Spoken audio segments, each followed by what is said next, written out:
Hey guys, before we get to today's video, Buck here, our supervisor here at Griffin Air, he told me to tell you to please click that subscribe button. Thank you. Hey guys, Josh for Griffin Air, serving the Middle Peninsula and the northern neck of Virginia, and wanted to do a video on the T10 thermostat. We're going to install this sucker on a wall and see what it looks like, see how it works, all that fun stuff. I actually have never put one of these in. So you're going to get firsthand, real-time, my reaction, good or bad. And we've done a lot of the other T series Honeywells and, of course, the old Pro series, but I've not done a T10 yet. So stay tuned. Okay, so here we are. The last time I did one of these, you guys didn't want to see my face. You wanted to see the thermostat up close a little better. So I'm going to try to do that. Hopefully I can still get this installed okay. But we're going to start with this back plate. A lot of the T series Honeywell stuff has the same sort of setup. And so it actually makes it kind of nice because if you've done one, you can do them all. And I believe because of that, they're all kind of interchangeable. So you're going to push out on that tab and you're going to separate these two plates right here. We're going to set this one to the side for now, and we're just going to mount this one and go from there.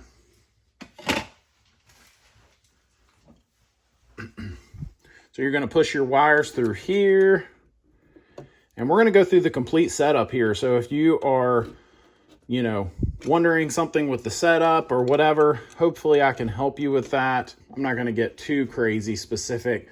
But if there's one specific setting that maybe it's holding you up or you're just not quite sure, we're going to go over that. So got our plate on here.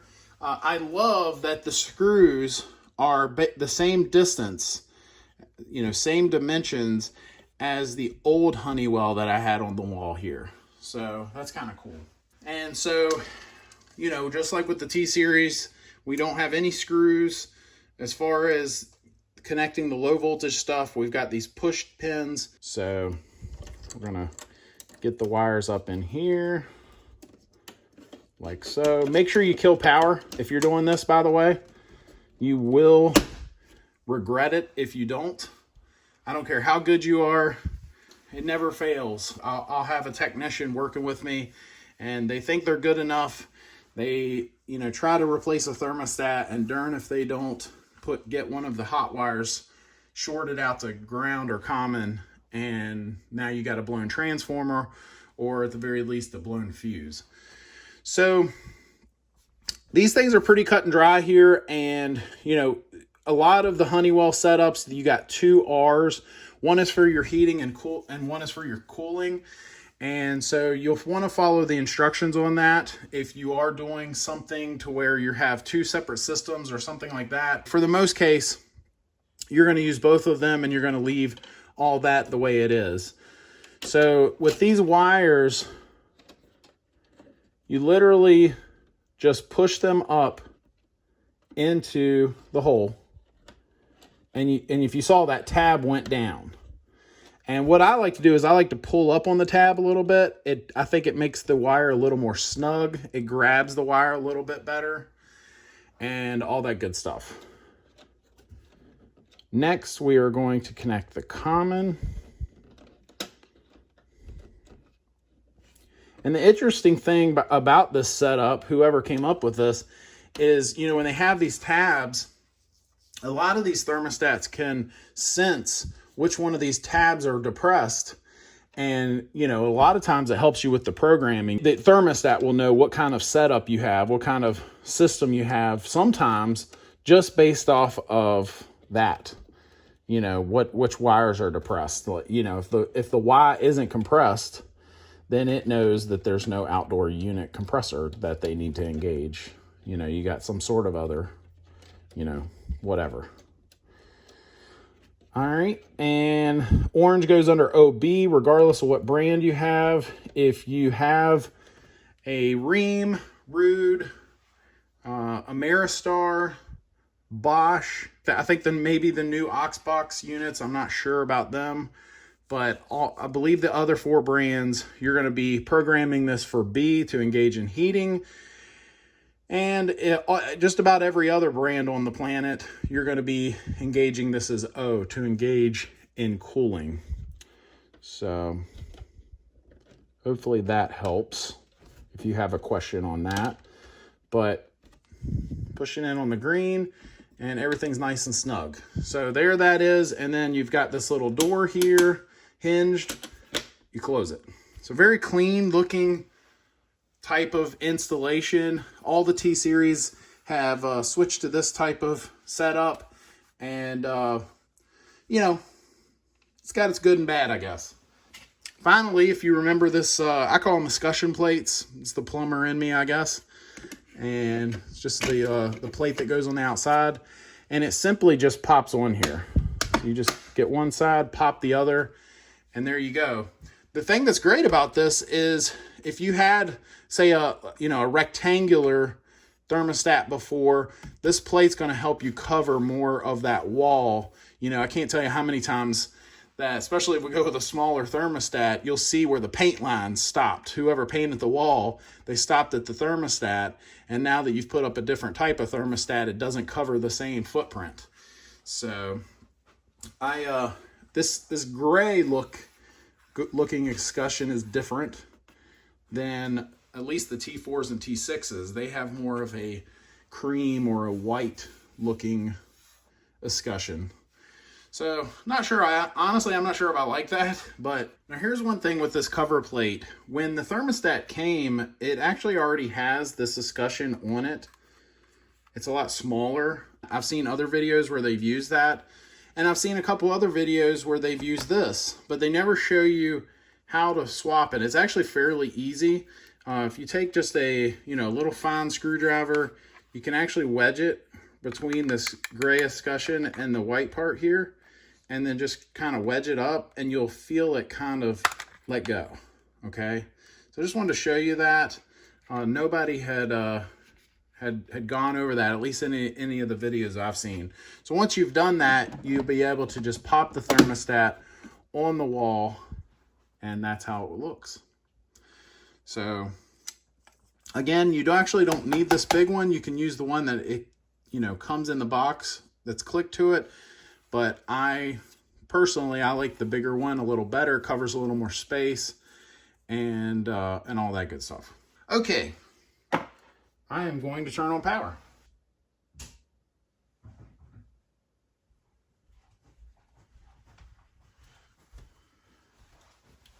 Okay, turned on here.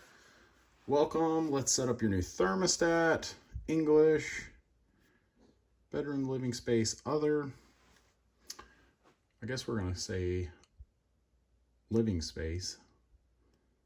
Rec room is actually. I call it the man cave, but we are in my rec room. Which temperature? Fahrenheit. Next.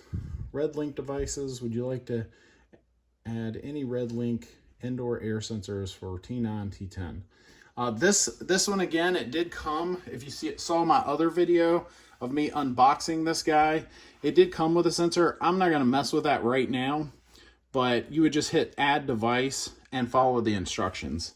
So we're going to say set up later.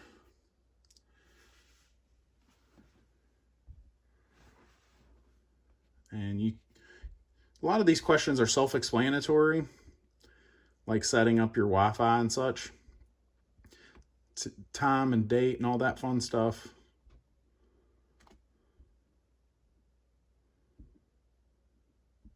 Everything's touchscreen here.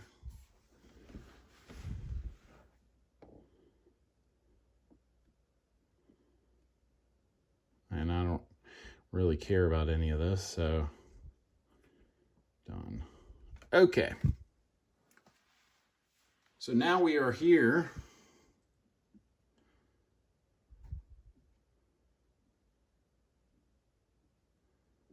We're going to go to installer options. Okay, so back to the installer options. Actually finally found in our book here. Hey guys, I just wanted to stop for a second and show you in the manual that if you are trying to get into the installer setup and change any of the settings that we're about to go over, I wanted to touch on right in the book, it does say, if you're trying to get into the installer setup, open the menu icon and choose the thermostat information. And the date code in the thermostat information is going to be that 4-digit code to get into your installer setup. Hopefully that helps. The installer setup, and this is where you're going to, tell the thermostat what type of system you have. Again, depending on how you wired it and the tabs and all that stuff, in a lot of cases, it's going to know a lot of this stuff for you. But this is where what I wanted to show you, because if you have a heat pump system, it's currently on conventional forced air heat pump, radiant heat, none, cool only. We're going to change that to heat pump, air to air heat pump. And then this is where you're going to set that O or B. So again, if you have a Rheem, Rude, Ameristar, or Bosch, one of those brands, if you need to engage in heating, you would select B. Just about every other brand on the market, Carrier, Trane, Bryant, all the ICP brands, Daikin, Goodman, Amana, all those guys, they're all going to be O. Compressor stages and backup heat stages, we're not going to mess with that. And well, actually, backup heat, we have none on this. Your changeover, this is where you can have a range, basically is what this is asking. So if you have an auto changeover, it will give you, if it goes above a certain temperature, your AC is going to come on. If it goes below a certain temperature, your heat's going to come on. Auto changeover differential, so that's asking you what you want your range to be. I usually do 3. Compressor cycles per hour. Here's the thing with the cycles. I don't mess with that stuff, honestly. I mean, I've been doing this for a while now, almost 20 years, and I have never changed any of the cycles, and I've never had an issue. The cycles are there, based on how many cycles per hour it's going to come on and off and things like that. I always just use the factory settings, to be honest. Compressor off time, this is, if you were to make a change or power went out or for whatever reason, the thermostat resets, it's going to have a delay. It's not going to, if you were to switch it from heat to cool, for example, and you need AC, it's not going to immediately do it. It's going to have a 5-minute delay. So we're going to leave that at 5. You can adjust that if you want. Extended fan run times. I've done other videos on this. Depending on what type of system you have, type of home you have, there are times when you might turn on the extended fan run time in heat. There are times when you might turn on the extended fan run time in cool. Check out one of those other videos that I've done. I did one on the dirty sock syndrome, and sometimes extended fan run times in cool can help with that.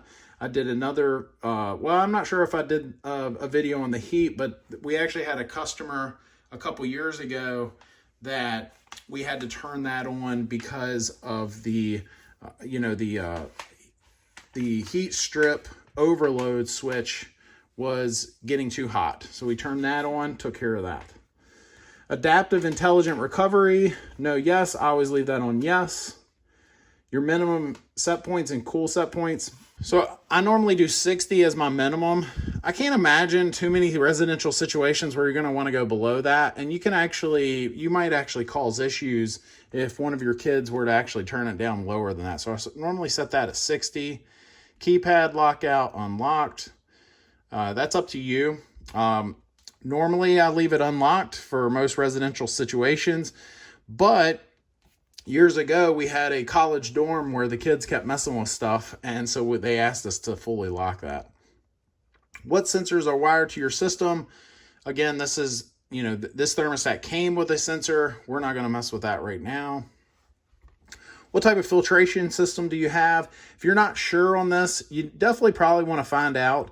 And this is going to play a role more than anything just for your reminders, if you want to turn on the reminder.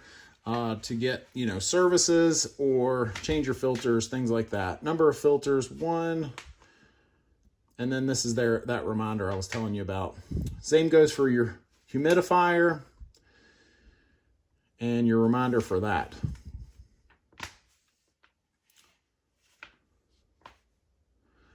Ventilation, same deal. You know, if you're not sure, you probably want to hire a pro so you get this all programmed correctly. We're going to leave this in no.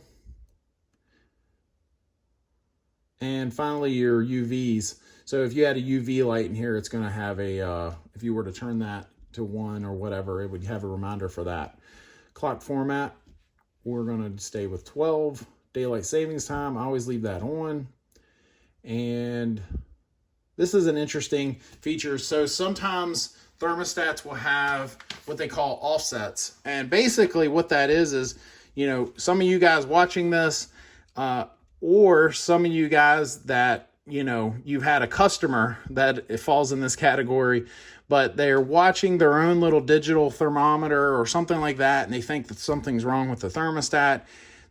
You know, there's really not. The thermostat's going to try to reach whatever temperatures you set it at, and you can actually change those offsets in the humidity or the temperature to help offset that. So if their little thermometer says it's 72 in there and this says 74, you just adjust it. Company information, and then finally done. So that's just a quick run through of the installer setup. I just wanted to show you that, so that way if you have any questions, if you have any questions, you know, you're not sure about something, just leave a comment down in the comments. I try to answer all those, and maybe we can, you know, help you with that. But for the most part, it's pretty cut and dry. I actually like this thermostat. This is the first time I've ever put it in. It's very clean looking, and, you know, I'm impressed. There's where you can set your schedule. And finally, this is your home screen. So if you want to turn it on, you just tap off. We're going to switch it to cool. And we're going to cool it down in here for a little bit. Permanent hold. We're going to cool it down here. But yeah, thanks for watching. I really hope that helped. Hopefully, if you do have this thermostat or you're checking out this thermostat, it's Wi-Fi capable. I've always been a big fan of the Honeywell products in comparison to some of the other brands. And I'm not sure that they're the best, but they seem to do everything pretty well. And, you know, hopefully this helped you. So that's pretty much it, guys. If you are setting up the Wi-Fi, there's a little slip of paper in there that you don't want to lose that has all the information for that. And, you know, that'll help you with the MAC ID and things like that. But, you know, hopefully this helped, and I really appreciate you watching. If you're in the market for a new heating and air system and you're in Griffin Air's coverage area in the Middle Peninsula or the northern neck of Virginia, give us a call. We'd love to give you a free estimate. If you're not in our coverage area, but you are in the market for a new heating and air system, you got to check out my new website, newhvacguide.com. I'll put a link to it down in the notes. But before you spend thousands, check out this website. The whole site is basically meant to help you, just like a CPA would help you do your taxes. This site is supposed to help you go through the process of buying a heating and air system. You know, a lot of us, we're only going to buy 3 or 4 of these in our lifetime anyway, especially if we don't move a lot. The education sometimes is lacking when it's, you know, if you compare it to, say, a car, you know, you buy one every few years, you know what you like, and so on. But with heating and air, things change, technology comes out, and this website is meant to help you with that. Definitely check it out. I've got so much stuff on there. There's a whole page called no-nos, things to stay away from. And I'm putting all kinds of stuff on there that a lot of other contractors and manufacturers don't even want you to know. So definitely check that out. Thanks for watching, and please subscribe. Thank you.